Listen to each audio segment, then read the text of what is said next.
नमस्कार दोस्तों, आप सभी भक्तजनों का आपके YouTube चैनल जीवन अमृत पर स्वागत है। आज वट सावित्री की व्रत है। बस एक है ख्वाहिश लंबी हो उम्र आपकी और हर जन्म में मिले हमें एक दूजे का साथ। इसी शुभकामना के साथ आइए आज की शुरुआत करते हैं। ज्येष्ठ मास के कृष्ण पक्ष की अमावस्या तिथि के दिन वट सावित्री का व्रत रखा जाता है।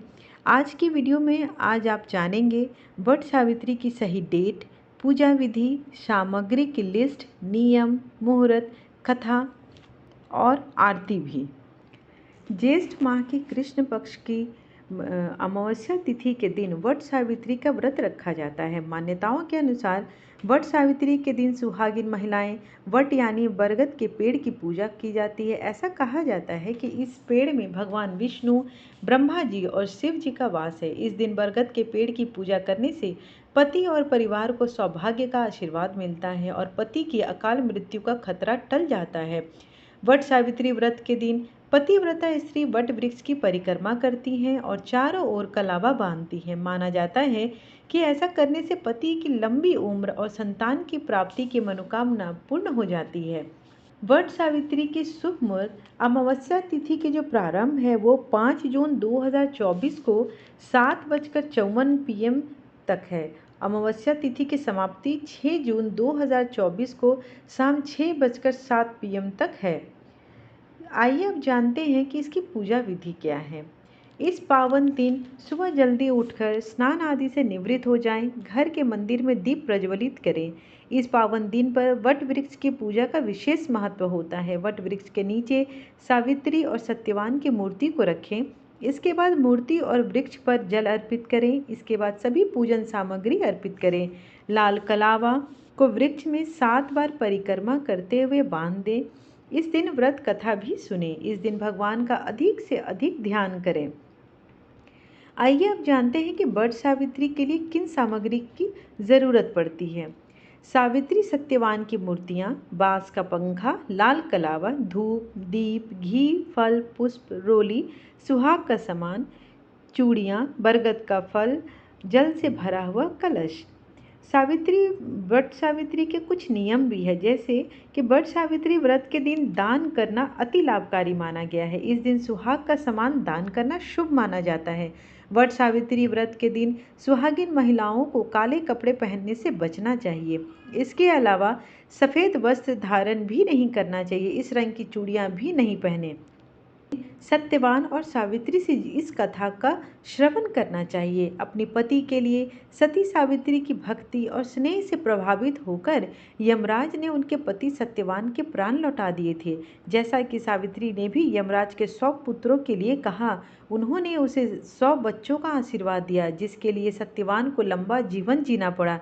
इस पौराणिक घटना के बाद से विवाहित महिलाएं हर साल ज्येष्ठ अमावस्या के दिन वट सावित्री व्रत रखती हैं। जो लोग वट सावित्री व्रत पहली बार कर रहे हैं, उन्हें यह जानना जरूरी है कि उन्हें क्या करना चाहिए और क्या नहीं करना चाहिए। विवाहित महिलाओं के बीच कृष्ण प्रचलित ज्येष्ठ कृष्ण अमावस्या के दिन आने वाली सावित्री व्रत की कथा कुछ इस प्रकार से है। भद्र देश के एक राजा थे जिनका नाम अश्वपति था। भद्र देश के राजा अश्वपति को कोई संतान न थी। उन्होंने संतान प्राप्ति के लिए मंत्रोच्चारण के साथ प्रतिदिन 1 लाख आहुतियाँ दी। 18 वर्षों तक यह क्रम जारी रहा। इसके बाद सावित्री देवी ने प्रकट होकर वर दिया कि राजन, तुझे एक तेजस्वी कन्या पैदा होगी। सावित्री देवी की कृपा से जन्म लेने के कारण कन्या का नाम सावित्री रखा गया। कन्या बड़ी होकर बेहद रूपवान हुई। योग्य वर न मिलने की वजह से सावित्री के पिता दुखी थे। उन्होंने कन्या को स्वयं वर तलाशने को भेजा।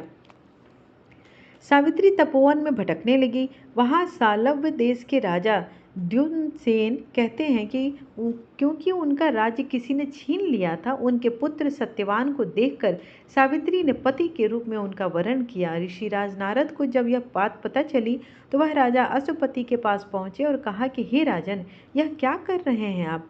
सत्यवान गुणवान है, धर्मात्मा है और बलवान भी है, पर उसकी आयु बहुत छोटी है। वह अल्पायु है। 1 वर्ष के बाद ही उसकी मृत्यु हो जाएगी। ऋषिराज नारद की बात सुनकर राजा अश्वपति घोर चिंता में डूब गए। सावित्री ने उनसे कारण पूछा तो राजा ने कहा, पुत्री, तुमने जिस राजकुमार को अपने वर के रूप में चुना है वह अल्पायु है। तुम्हें किसी और को अपना जीवन साथी बनाना चाहिए। इस पर सावित्री ने कहा कि पिताजी, आर्य कन्याएं अपने पति का एक बार ही वरण करती हैं। राजा एक बार ही आज्ञा देता है और पंडित एक बार ही प्रतिज्ञा करते हैं और कन्यादान भी एक ही बार किया जाता है। सावित्री हठ करने लगी और बोली, मैं सत्यवान से ही विवाह करूंगी। राजा अश्वपति ने सावित्री का विवाह सत्यवान से कर दिया। सावित्री अपने ससुराल पहुंचते ही सास ससुर की सेवा करने लगी। समय बीतता चला गया। नारद मुनि ने सावित्री को पहले ही सत्यवान के मृत्यु के दिन के बारे में बता दिया था। वह दिन जैसे जैसे करीब आने लगा, सावित्री अधीर होने लगी। उन्होंने 3 दिन पहले से ही उपवास शुरू कर दिया। नारद मुनि द्वारा कथित निश्चित तिथि पर पितरों का पूजन किया। हर दिन की तरह सत्यवान उस दिन भी लकड़ी काटने जंगल चले गए थे। साथ में सावित्री भी गई। जंगल में पहुंचकर सत्यवान लकड़ी काटने के लिए एक पेड़ पर चढ़ गए। तभी उसके सिर में तेज दर्द होने लगा। दर्द से व्याकुल सत्यवान पेड़ से नीचे उतर गए। सावित्री अपना भविष्य समझ गई। सत्यवान ने सिर को गोद में रखकर सावित्री सत्यवान का सिर से हिलाने लगी। तभी वहां यमराज आते दिखे। यमराज अपने साथ सत्यवान को ले जाने लगे। सावित्री भी उनके पीछे पीछे चल पड़ी। यमराज ने सावित्री को समझाने की कोशिश की कि वह यही विधि का विधान है, लेकिन सावित्री नहीं मानी। सावित्री की निष्ठा और पति परायणता को देखकर यमराज ने सावित्री से कहा कि हे देवी, तुम धन्य हो, तुम मुझसे कोई वरदान मांगो। सावित्री ने कहा कि मेरे सास ससुर वनवासी और अंधे हैं, उन्हें आप दिव्य ज्योति प्रदान करें।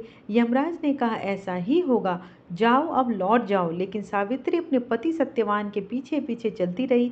यमराज ने कहा देवी तुम वापस जाओ। सावित्री ने कहा भगवान, मुझे अपने पतिदेव के पीछे पीछे चलने में कोई परेशानी नहीं है।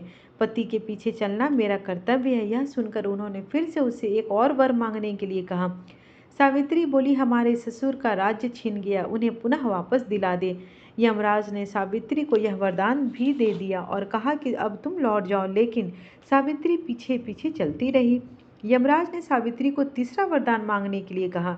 इस पर सावित्री ने 100 संतानों और सौभाग्य का वरदान मांगा। यमराज ने इसका वरदान भी सावित्री को दे दिया।